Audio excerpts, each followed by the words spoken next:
ধর্ম হোক যার যার, বড় মা সবার। এখন কিন্তু এই কথাটা খুবই সত্যি। সেই জন্যই হয়তো আমি গড়িয়া থেকে ছুটে গেছি নৈহাটি বড় মার সাথে দেখা করব বলে। মনের মধ্যে ভীষণ বাসনা ছিল যে কোনো একদিন আমিও বড় মাকে পুজো দেব, হাতে ডালি নিয়ে লাইনে দাঁড়াবো। তাই জন্যই বাপের বাড়িতে চলে এসেছিলাম আগের দিন রাতে, আর পরের দিন সকাল সকাল বেরিয়ে পড়েছিলাম নৈহাটির উদ্দেশ্যে। শীতের দিন ভোরবেলায় উঠে স্নান করা, বুঝতেই পারছো তো। তাও মনে হচ্ছে যেন আরও আগে উঠলে আরও ভালো হতো। আমরা বেরিয়েছিলাম ওই 7:30টার দিকে। তো দেখো, একটা রিক্সা সকাল হতে না হতেই দেখলাম চলে এসেছে আর কি বাড়ির সামনে। তো সেই রিক্সাতেই সবাই মিলে মানে একসাথে 5 জনে উঠেছি। আমি, আমার দাদা, আমার বর, আমার ছেলে আর আমার মা। বেশ মজা হচ্ছিল জানো তো, যে একসাথে মানে এতজনে একটা রিক্সার মধ্যে চেপেছি। তো সকালবেলায় সবাই মিলেই উঠে ওই রিকশার মধ্যে হৈ হৈ করতে করতে পৌঁছে গেলাম খড়দা স্টেশন। তো দেখো, এই যে আমার ছেলে তো ভীষণ এক্সাইটেড। ও বলছে এই সিটটাতে আমি কাউকে উঠতে দেবো না, এখানে আমি একা বসবো। আর আমার মা বলছে আসো আমার কোলে বসো, নইলে একসাথে কি করে হবে, আর এত সকালে তো রিক্সাও পাওয়া যাচ্ছে না। তো সেই আর কি। তো সেইভাবেই আমরা মানে সবাই মিলে একসাথে চাপাচাপি করে হলেও উঠে রিকশার মধ্যে মজা করতে করতে যাচ্ছি। তো এই দেখো, আমার মুখের আর হাসি ধরছে না, আমার বেশ আনন্দ লাগছিল জানো তো। কি অদ্ভুত বলো তো, সকালবেলায় উঠে এইভাবে সবাই মিলে চলেছি। অনেক দিন পর সবাই কোথাও আউটিং করলাম, তো আমার বাপের বাড়ির সাথে। তো দেখো, স্টেশনে আসতে না আসতেই নৈহাটি লোকালও চলে এলো। এই যে ট্রেনটা ছিল ভীষণই ফাঁকা, আর নৈহাটি লোকাল দেখেই উঠেছিলাম, কেননি আমি জানি যে নৈহাটিতে নামতে হবে, তো আর আমার মায়ের পা ভালো নয়। তো সেই জন্য মানে গুতোগুতি ঠেলাঠেলি করতে পারবে না। তো ট্রেনের ওঠার আগেও আবার একটু ভিডিও করে নিলাম কায়দা করে। তো এই দেখো, ট্রেনে উঠেও ও বাবু ভাইকে ছাড়বে না, বাবু ভাইয়ের পাশেই বসবে। এখানেই বসো, এখানেই বসো। সেইখানে উঠে, ট্রেনে উঠে তো সমানে ওর বক বক। আর কী বক বক করলো সেটা পরে তোমাদের জানাচ্ছি। তো ট্রেন চলেছে খুব দ্রুত বেগে, আর আমি খালি এক্সাইটেড যে কখন আমি পৌঁছাবো। আর আমি ভাবছিলাম বোধহয় খুব অল্প লাইন হবে, আর আমরা যাবো, পুজো দেবো, চলে আসবো। তো তারপরে দেখো, এখানে এসে দেখি এত লোকের ভিড়। নৈহাটিতে না অনেক দিন যাওয়া হয় না। আমার চুঁচুড়াতে আমার এক আত্মীয়র বাড়ি, আমার কাকুর বাড়ি।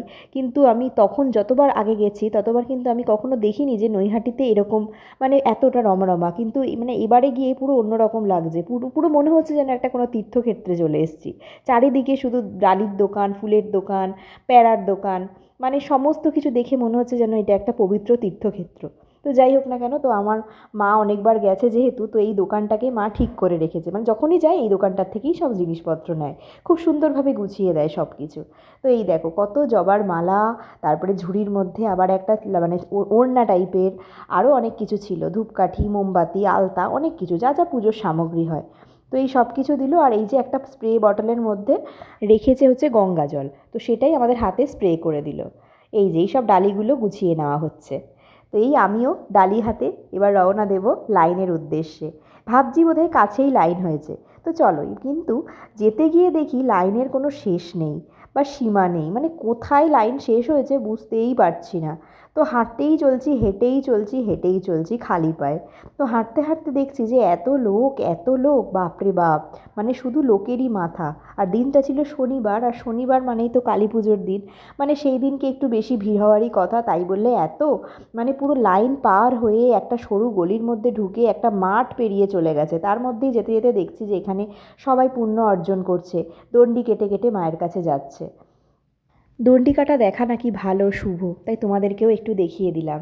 তো দেখো, আমরা কিন্তু চলছিই চলছি, লাইন কিন্তু শেষ হয়নি। তারপরে গিয়ে দেখি একটা কোন মাঠের মধ্যে গিয়ে লাইন শেষ হয়েছে, আর সেখানে এতগুলো প্যাচ, তার কি বলবো। আর ওইখানে গিয়ে এরকম বড় মার টিপ দিয়ে দিলাম আমার ছেলের মাথায়, আমি নিজেও পরে নিয়েছি আর আমার বরের মাথাতেও পরিয়ে দিয়েছি। তো যাই হোক, মায়ের কাছে এসেছি, মায়ের নামটা মাথায় খোদাই না করলে চলে বলো। তো দেখো কেমন লাগছে আমাকে মায়ের নামটা মাথায় লিখে। এখন এত বড় লাইন হয়েছে, মায়ের দর্শন কখন পাবো জানি না। তো রাস্তায় যেতে যেতেই, লাইন দিতে দিতেই মায়ের অনেক ফটো দেখতে পেলাম, তো সেগুলোকেই প্রণাম করে নিলাম। অবশেষে দেখো, 3 ঘন্টা প্রায় লাইনে দাঁড়ানোর পরে শেষে মন্দিরে ঢোকার সুযোগ পেয়েছি। আর সেখানে জয় বড়মা বড়মা ধ্বনিতে পুরো মুখরিত হয়ে আছে চারদিক। আর আমার ভীষণই ভালো লাগছিল, আমার মনে হচ্ছিল কখন মায়ের সামনে যাব। তো এই দেখো, এই স্থানটা দিয়ে দেখা যাচ্ছে, আর এখানে একটা মায়ের মূর্তি করে মানে ছবি করে রেখেছে আর কি। তো এই যে আমরাও চলছি আস্তে আস্তে, আর আমার ছেলে তো ওই ফাঁক ফোকর দিয়ে দেখার চেষ্টা করছে। আর বড়মার মন্দিরে ঢুকলেই চোখে যেন হঠাৎ করেই জল চলে আসে, কেন জানি না। তোমাদেরও কি তাই হয় যারা গেছো বড়মার মন্দিরে? আর মায়ের মন্দিরে যাব, মাকে দেখাবো না তা কখনো হয়? এই যে তোমাদের জন্য রইলো মায়ের দর্শন। তারপরে পুজো দিয়ে খুব খুশি হয়ে বাড়ি ফিরলাম।